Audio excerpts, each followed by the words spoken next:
예, 구위 소식입니다.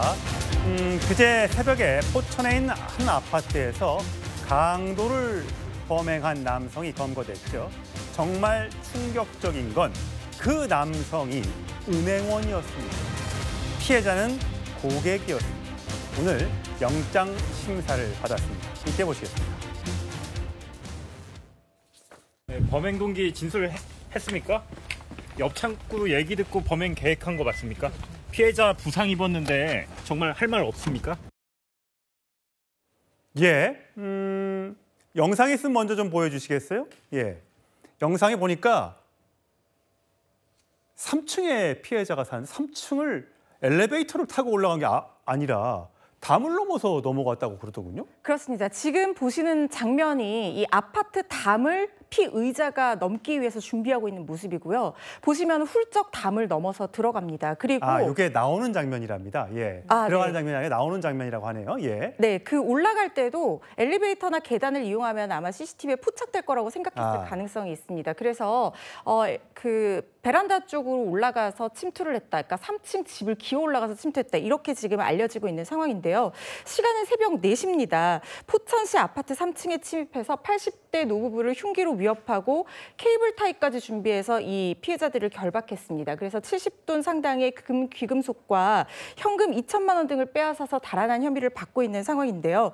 이 과정에서 남성 피해자가 팔을 다쳐서 지금 병원으로 옮겨진 상황이고요. 예. 근데 정말 대담한 게 이렇게 돈을 훔치고 나서는 4시간 만에 너무나 멀쩡하게 본인의 직장인 지역 농업으로 출근해서 아무렇지도 않게 일을 하고 있다가 이 본인은 CCTV를 잘 피했다고 생각했겠지만 이렇게 외부에도 CCTV들이 많이 있잖아요. 예. CCTV를 통해 동선을 파악한 경찰에 긴급 체포된 사건입니다. 그러니까 3억이라는 돈을 빼앗기 위해 강도 짓을 한 건데 어떻게 그 3억이 고객 돈인지를 알고 저 집을 털었느냐 봤더니 자신의 고객도 아니고 옆에 있는 분의 고객이었는데 그분이 3억을 찾아가는 거 보고 옳았구나. 이거 3억 내가 갖고 오면 되겠네. 이렇게 생각한 거예요? 아마 집에 현금이 있는 걸 알았기 때문에 범행 대상으로 특정했다는 생각이 듭니다.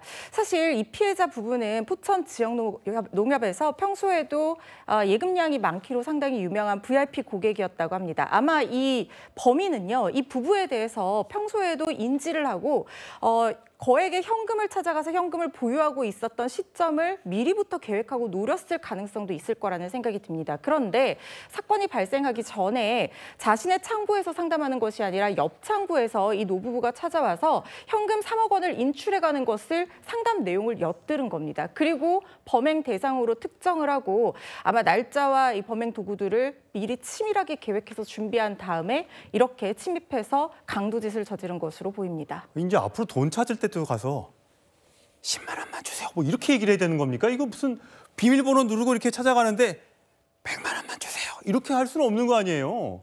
제가 생각했을 때 보통 이런 VIP 고객들 같은 경우에는 따로 상담하는 그 방이 따로 마련이 되어 있습니다. VIP 고객들을 위한 상담방에 따로 들어가서 해야 되겠네요. 진짜. 그렇습니다. 왜냐하면 뭐 은행원들이 이렇게 한다는 건 솔직히 저희가 상정하기 어렵지만 이 주변에 다른 고객들이 현금 보유량이 많은 것을 알면 뭔가 정보가 노출될 수 있고 개인정보가 노출될 가능성도 있기 때문에 이렇게 보통의 은행이라든가 농협 등에서는 VIP 고객들을 위한 상담실을 따로 운영하고 있는 것으로 알고 있는데 포천 지역의 지역 농협이다 보니까 규모가 크지 않았을 수도 있어요. 그래서 어떤 내부적인 문제 등으로 인해서 이렇게 창구에서 현금을 인출하다가 이 정보가 노출된 것이 아닌가 싶습니다. 지역 농협에서 근무했으니까 그 직원의 재무 상태, 빚이 있었는지 어떤지는 잘 모르겠습니다만 허 변호사님, 그 보통 은행원들, 금융인들 월급 많이 받는데 그 이유 아세요?